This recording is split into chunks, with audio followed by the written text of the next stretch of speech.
What's going on, y'all? This is Terrance. I'm going to welcome you to another edition of Terrance Hill TV, presented to you by WTV. Today, I'm here to continue talking about Diddy and everything pertaining to his case.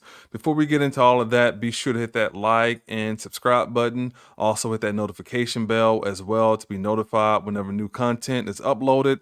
Got a lot of videos out. We got a video reacting to Glorilla's new song. I got a video out reacting to Busta Rhymes' new song. I'm reacting to Katy Perry and Doechie's new video. I'm his, he's mine. I'm reacting to the Weeknd song, Dancing in the Flames. Several videos out, so be sure to check all those out. Also check out the community section as well. But today, let's get into more talk about Diddy and his case. Let's get into it. You have posted some things over the weekend that are stunning. I'd like to start with your relative who did an internship for Diddy, because this story is pretty shocking. This is the story that was hardest for me to tell, something that I actually didn't think about for years until recently. I knew Puff well enough to call him and say, hey, will you give an internship to a family member of mine who's, a young person who's trying to come up, needs a little break. I knew him well enough to ask him that. We weren't friends, but I knew him to get him on the phone and say, hey, I need a little favor for the next generation. And he was like, cool, and about 3 months later, the whole thing ended abruptly and unceremoniously after having been very exciting. And I was getting, happy reports about we're doing this, we're doing that, and it's fun, and we're getting somewhere, we're doing something. And apparently, at some point, Puff said to my family member, come home with me and spend the night with me, or this internship is over. And, I didn't even find out that part of it until years later.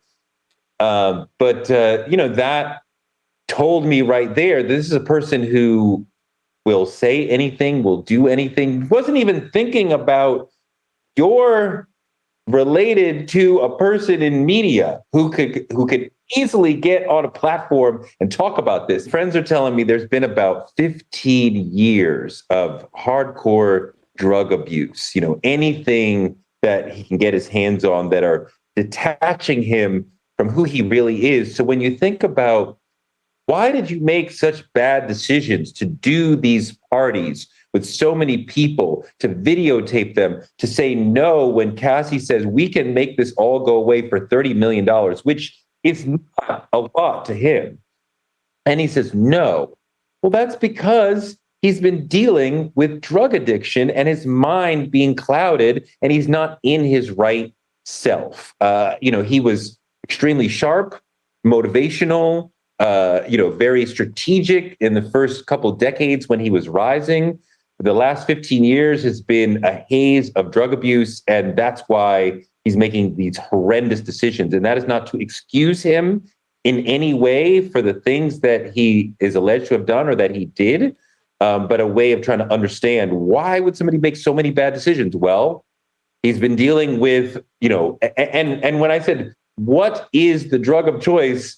The answer is whatever there is on the bleeding edge of, narcotics that can get you up high. So he's not even dealing with the normal stuff that we're dealing with. And I think that there's this desire in him to have everything be the most. He wanted to be superior to other people. He wanted to be, have better clothes, have more money, have more fame, and better parties. And the first three things that I named there, nothing wrong there, but what it meant to have the better parties than others grew from something that was, let's say PG rated. I went to a bunch of PG rated Diddy parties, to something that was crazy.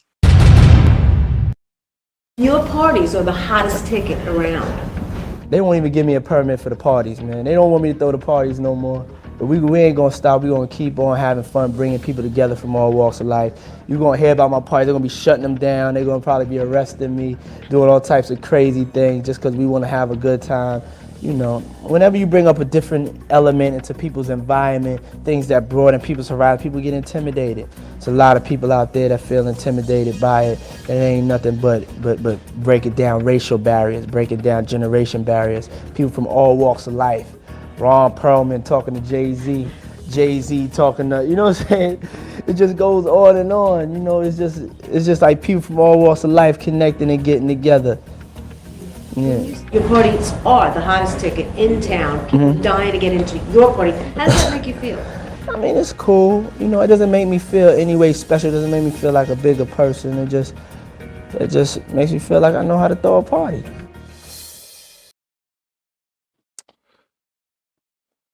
Okay. Let's I'm gonna check out one more video before I kind of give my final thoughts about this.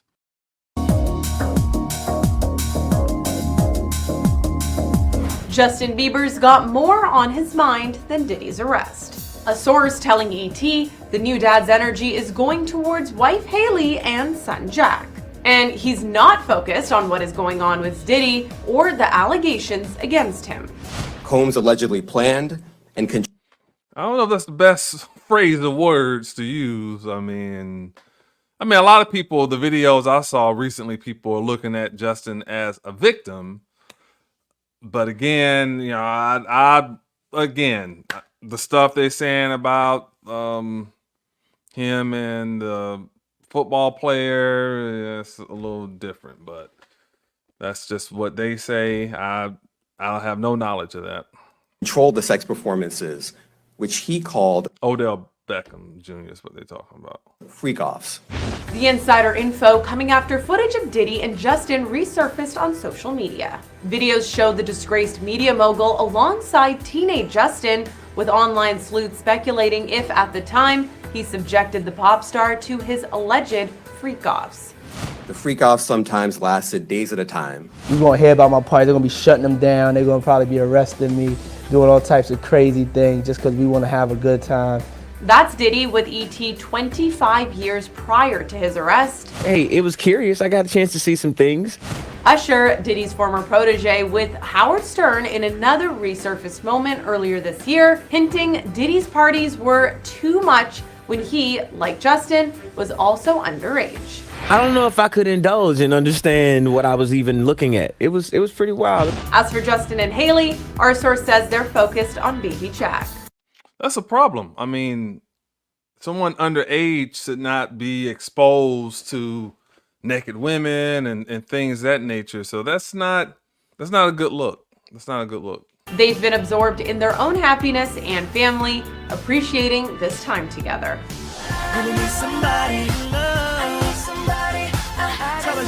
Someone that you've kind of grown up with, you've mentored, Justin Bieber.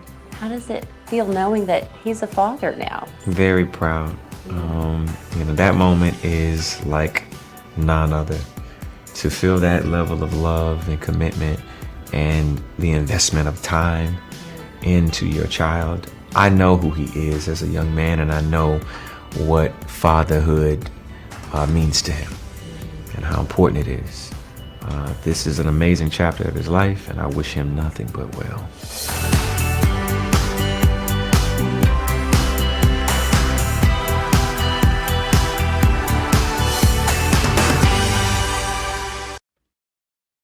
Well, look, I mean, Diddy, like anybody else, he is due a fair trial.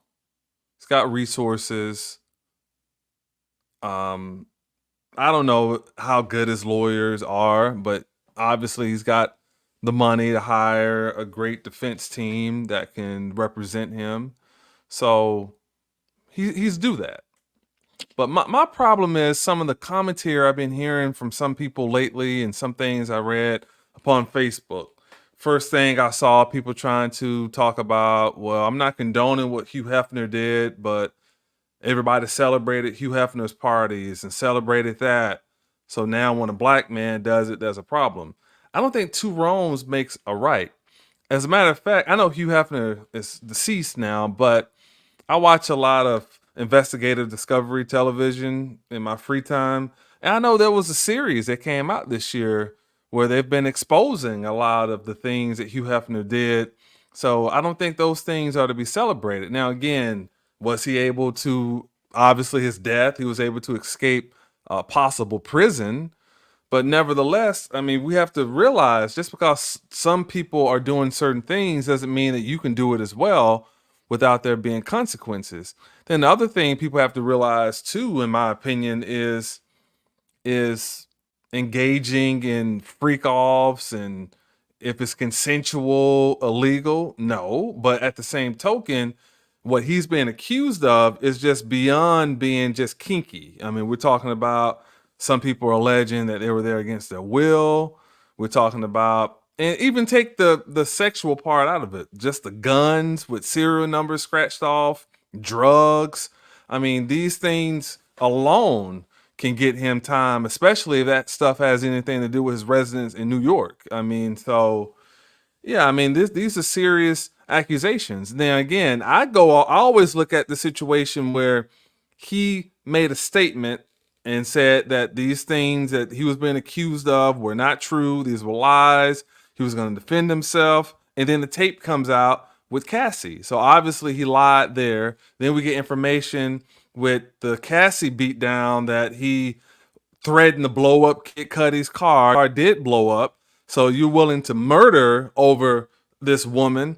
Then obviously it makes me go back to, he's probably in his 40s when this happened with Cassie and Kid Cudi and all that. So take it back 20 years prior to when Tupac was on his head. I mean, so it's like, if you're willing to do all these things over a woman, then of course, when you got Pac embarrassing you and he's got his foot on his neck, I don't know what he was capable of doing at that time. Then you look at the situation with Steve Stout.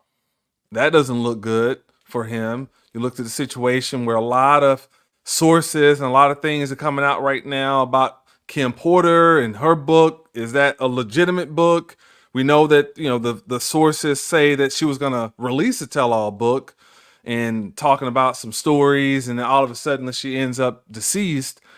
All this stuff doesn't look good. It doesn't look good at all. And it just kind of, now I saw Dr. Umar Johnson make a video about this is a distraction, and they're giving this to you prior to the election and all this kind of stuff.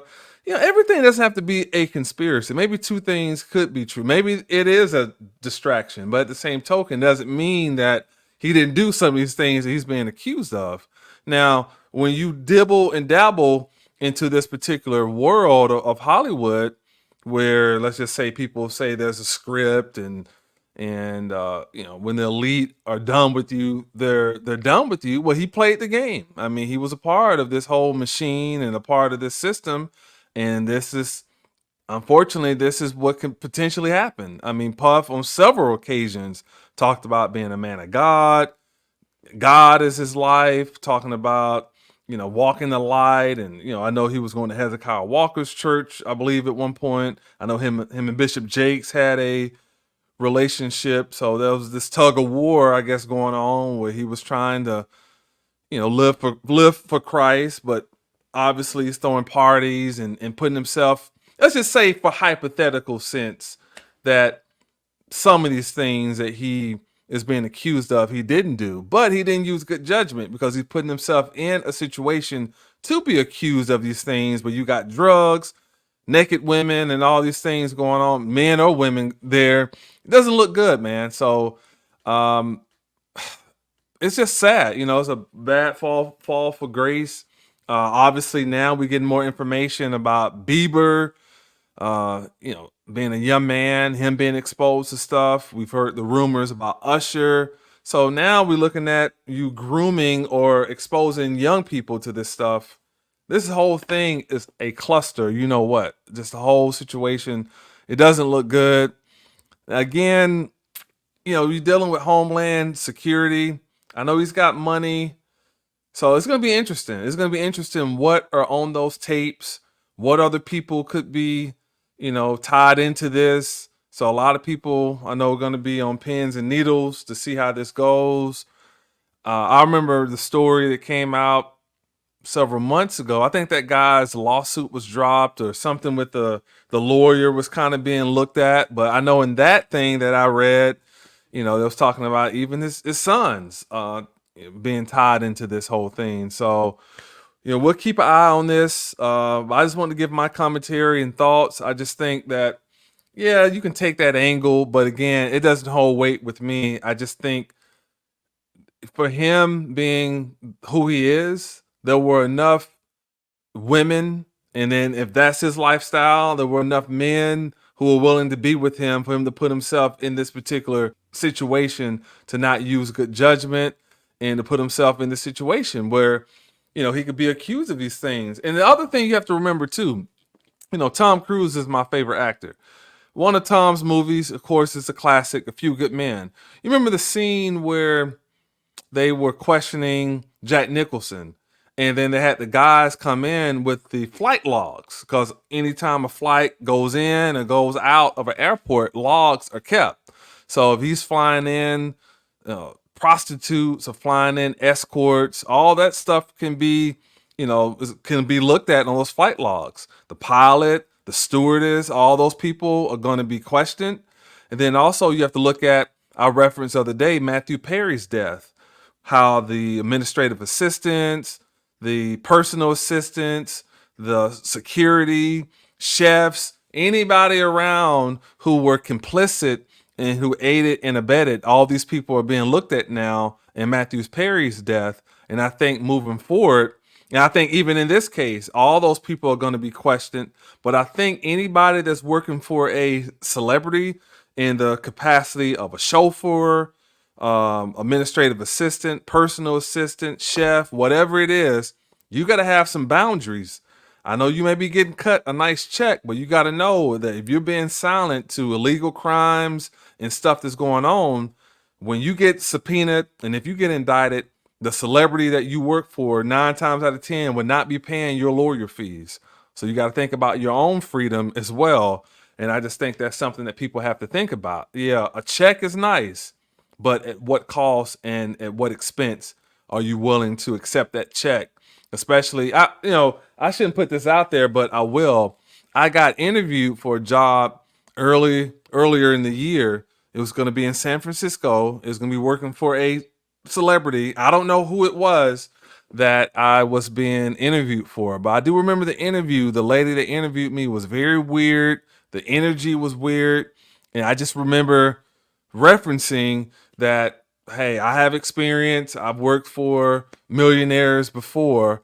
And hey, if I work for someone and the person I'm working for is homosexual, but they don't want that information being out there, I got no problem not saying anything in that capacity.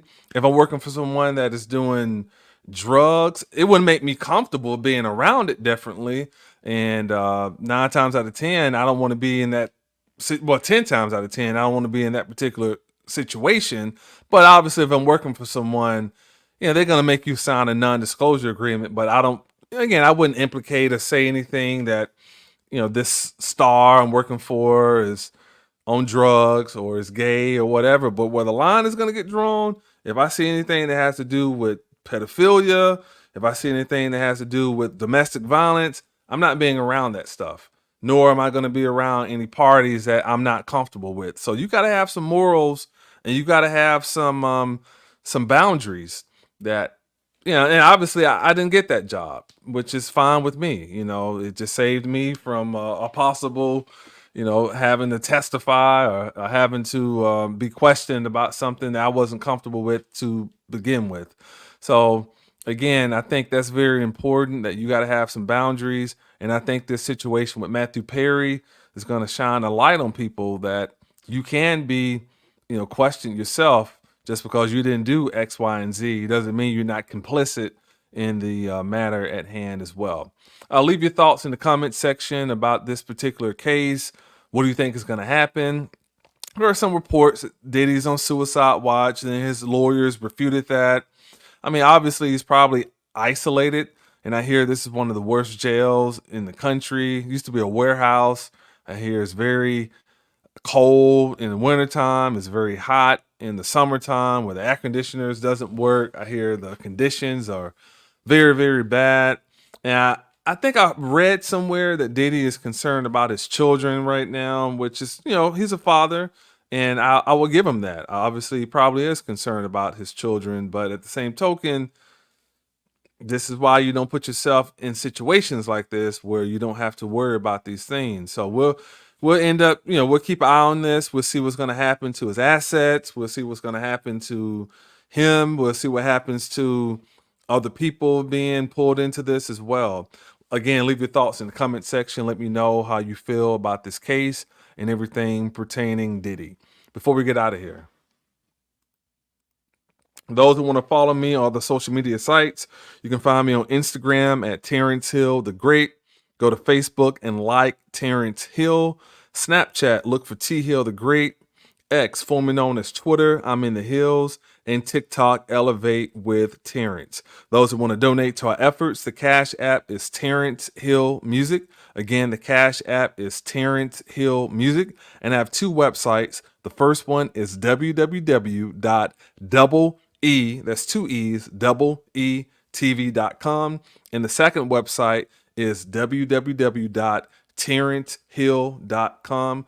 Be sure to check out both of those particular websites and my social media pages as well. I mentioned in the Kanye and Dream video, I mentioned that parents should be present in studio sessions, video shoots, photography sessions, and that instead of texting the artists or the producers, that emails should be sent out, and just not putting yourself in situations. And I think keeping everything professional, it protects the artist and it protects the child, and that's just kind of the way it should be. And I think that that's an angle that I think people should kind of take a little bit more, and not getting so personal with these relationships. Just kind of keep it professional, and I just think that that's just better to kind of operate in that capacity, in my professional opinion.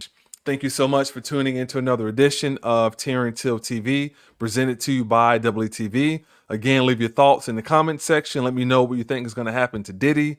Again, be sure to like and subscribe to this page. Check out the community section where I'm going to post a new poll there. So we do little fun polls to see people's thoughts on those. Also, look for other resources in the community section. Got that big announcement that's coming real soon. And check out some other videos I have as well. And I will see you guys next time. Take care. I'm so high with no edibles. You ask how does it feel? It's incredible. And now I'm standing on my pedestal. Y'all got no morals, y'all unethical. I'm so high with no edibles. You ask how does it feel? It's incredible. And now I'm standing on my pedestal. Y'all got no morals, y'all unethical. I got a baby face, call it whip.